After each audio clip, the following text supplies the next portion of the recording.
듀오덤을 저희가 직접 떼드리는데, 저희가 직접 떼드리는 과정에서 피부의 이제 손상 정도라든지 치료가 잘 되는지 확인하고, 흑자라고 하는 거는 우리 피부 표면이 이제 표피하고 진피로 이렇게 나뉘거든요. 표피 쪽에 있는 색소 중에 한 가지예요. 우리가 이제 햇볕을 받거나 노화로 인해서 그 표피 쪽에 돌연변이 세포가 하나 딱 생기게 되는데, 그 돌연변이 세포가 일종 약간 암세포가 증식하듯이 세포가 막 증식을 해서 그 위에 이제 멜라닌 색소도 쌓이고 색이 좀 검고 경계가 뚜렷하게 동그랗게 보이는 색소를 저희가 흑자라고 부르고요. 보통 이제 흑자 같은 경우는 감별해야 되는 여러 가지 색소 질환들이 있는데, 그 중에서 하나가 이제 뭐 주근깨 같은 것들은 보통 흑자하고 비교할 때는 주근깨는 좀 사이즈가 좀 작고 10대 때부터 보통 나타나고, 흑자 같은 경우는 사이즈가 보통 0.5cm 이상으로 좀 사이즈가 크면서 보통 한 30대, 20대부터 이제 생기기 시작한다는 그런 차이점이 있어요. 그리고 흑자 같은 경우는 감별해야 되는 것 중에 하나가 검버섯이 있는데, 검버섯은 피부 표면에서 조금 볼록 튀어나와 있다는 특징이 있고, 흑자는 만졌을 때 굉장히 이제 매끄럽거든요. 기미하고 또 이제 같이 있는 경우도 많은데, 기미하고 흑자 같은 경우는 실제로 이제 일반적인 분들이 감별하기는 굉장히 어렵거든요. 그래서 그건 이제 병원에 오셔서 전문가의 상담을 통해서 흑자하고 이제 기미를 이제 구분하실 수가 있고요. 기미하고 흑자를 또 구분하는 방법 중에 하나는, 기미는 이제 양쪽에 이제 대칭적으로 이제 색소가 나타난다는 그런 특징이 있고, 흑자는 이제 한 곳에만 동그랗게 경계가 굉장히 또렷하게 보인다는 그런 특징이 있습니다. 그쵸. 토닝으로는 흑자의 완치가 일단 어렵다고 보시면 되고요. 토닝이라는 말 자체가 이제 좀 낮은 에너지로 여러 번 이제 10번, 20번 이렇게 치료를 하는 건데, 아까 제가 처음에 말씀드렸던 것처럼 흑자는 이제 표피에 있는 일종의 이제 돌연변 세포의 이제 덩어리 같은 거라고 보시면 돼요. 그거를 위쪽에서 토닝 레이저를 가해서 조금씩 제거를 해도 부분적으로만 제거가 되고, 거기 돌연변 세포가 하나라도 남아있으면 그 세포가 다시 막 증식을 해서 흑자를 만들어내기 때문에, 처음에 토닝을 약간 고강도로 해서 10회, 20회에서 흑자가 조금 옅어진다고 하더라도 3개월, 6개월 정도 지나면 금방 재발하는 것을 확인할 수가 있고, 이런 경우에는 실제로 굉장히 고강도 토닝 여러 번 하는 걸 통해서 피부의 장벽까지 굉장히 무너져 있는 상태여서 나중에 치료가 더 어려운 상태가 되실 수도 있어요. 토닝 레이저는 절대 하시면 안 되고요. 오히려 토닝 레이저를 이제 여러 번 진행하시게 되면 표피하고 진피 사이에 경계 부분이 굉장히 손상이 되기 때문에 표피에 있는 흑자들이 다 진피 쪽으로 내려올 수가 있어요. 그렇게 되면 나중에 리팟을 하고 나서도 깨끗하게 지워지지가 않고, 진피를 치료하기 위한 또 추가적인 또 레이저 시술이 필요하기 때문에 흑자는 무조건 저는 리팟으로 시술을 해야 된다고 생각을 합니다. 리팟으로는 저희가 이제 99%의 확률로 한 번에 제거가 된다고 말씀해드리고요. 이 99%의 확률이라고 하는 거는 일단 흑자 색소가 맞다, 흑자라고 정확하게 진단이 됐다라고 한다면 99%의 확률로 한 번에 제거가 된다고 말씀을 해드리고 있습니다.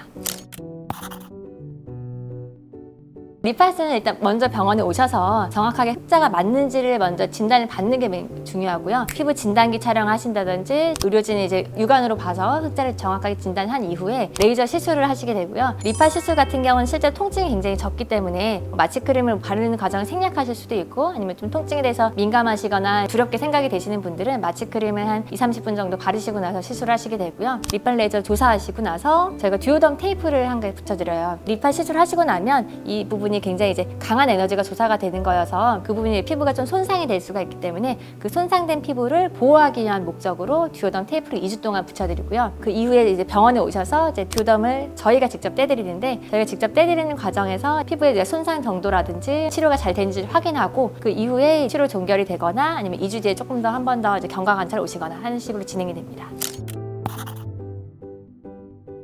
일단은 이제 리팟 레이저가 다른 이제 흑자를 제거하는 레이저 시술에 비해서 안전하다고 말하는 거는, 리팟의 기본적인 이제 원리에 이제 담겨 있는데요. 그 원리 자체가 이제 혈관 구제 레이저 시술이라고 불려요. 리팟 같은 경우는 실제로 시술할 때 팁 표면이 굉장히 차갑거든요. 차가운 팁을 표면에 막 누르면서 시술하게 되는데, 이 차가운 걸 피부 표면에 댐으로써 안쪽에 있는 혈관들이 굉장히 수축하면서 굉장히 작아지고, 그 상태에서 레이저를 가하게 되면 혈관이 파괴될 확률이 굉장히 낮아지기 때문에 그 혈관 파괴로 인한 여러 가지 부작용들을 굉장히 줄일 수가 있어요. 다른 레이저에 비해서 흑자를 치료할 때 훨씬 부작용이 적은 레이저입니다.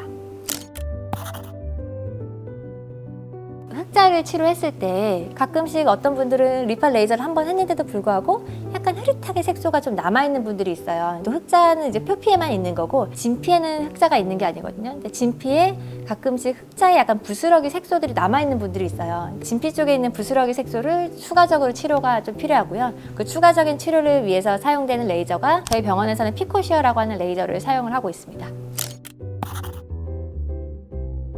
시술 시간이 사실 레이저 조사되는 시간이 거의 1분도 안 될 정도로 굉장히 짧기 때문에 시술 받을 때 주의점이랑은 특별히 있진 않은데요. 레이저가 조사될 때 뭐 움직이지 않는 것 정도가 있고, 근데 이제 리파 시술은 제가 환자분들 모두한테 사실 되게 강조해서 말씀드리는 건데, 시술을 받는 것만큼 그 이후에 관리를 굉장히 철저하게 해야 되는 그런 레이저예요. 시술 비용도 사실 굉장히 좀 고가에 속하는 레이저이기 때문에 환자분들이 이제 그 기대치도 사실 굉장히 높으신 편인데, 이거 시술 받고 나서 관리가 사실 제대로 되지 않으면 그 부분에 흑자가 아닌 또 다른 색소가 또 올라올 수가 있거든요. 그래서 관리를 한 3개월 이상은 되게 철저하게 하라고 저희가 말씀해드리고, 저희는 그래서 환자분들이 이제 리파 시술하고 나서 이 부분을 관리를 잘할 수 있도록 교육을 보통 해드리는데, 상담 실장님이나 다른 직원분이 아니고 제가 환자분들한테 직접 교육을 해드려요. 실제로 어떻게 세안을 해야 되는지, 어떤 화장품을 사용하셔야 되는지, 그리고 여행 가거나 햇볕에 많이 노출될 일이 있으면 어떻게 주의를 하셔야 되는지를 제가 직접 설명을 해드려서 환자들이 조금 더 이제 그 관리법에 대해서 집중할 수 있고 주의 깊게 들을 수 있도록 그거를 좀 신경을 써드리는 편이에요. 그리고 일단 또 재밌는 것 중에 하나는, 리팟 같은 경우는 교육 세미나를 진행을 해요. 기존에 리팟을 굉장히 이용을 많이 해왔던 이제 선생님들이 이제 발표도 하시고 시술 케이스도 공유를 하고, 그리고 실제로 리팟을 구매하는 것에 대해서 이제 관심 있는 원장님들도 그 교육을 들으러 오는데, 교육을 들으러 오신 이제 원장님들 보면은 교육 딱 듣고 나서 마지막에 이제 그 리팟 시술을 실제로 이제 데모 라이브 시술을 할 수가 있어요. 그럼 원장님들이 다 너도 나도 막 손을 막 들으면서 저 한번 시술 받겠다고 해서 실제로 그 자리에서 흑자 시술도 받고, 이 시술은 정말 내 얼굴에도 할 수 있고 내 가족들한테도 할 수 있고 신뢰를 되게 가지고선 그 자리에서 다들 시술을 받는 약간 그런 이제 레이저고, 저도 이제 처음에 리팟 그 세미나 갔을 때 제 얼굴에다가 써달라고 말씀해드렸어요. 실제로 너무 깨끗하게 제거가 됐고, 그래서 사실 구매를 결정하게 된 것도 있습니다. 오늘은 이제 흑자와 흑자의 치료법에 대해서 알아봤는데요. 내가 가진 색소가 흑자가 맞는지가 궁금하시다면 주변에 이제 의원에 가셔서 이제 상담을 받아보시고 치료 받아보시는 것을 추천드립니다.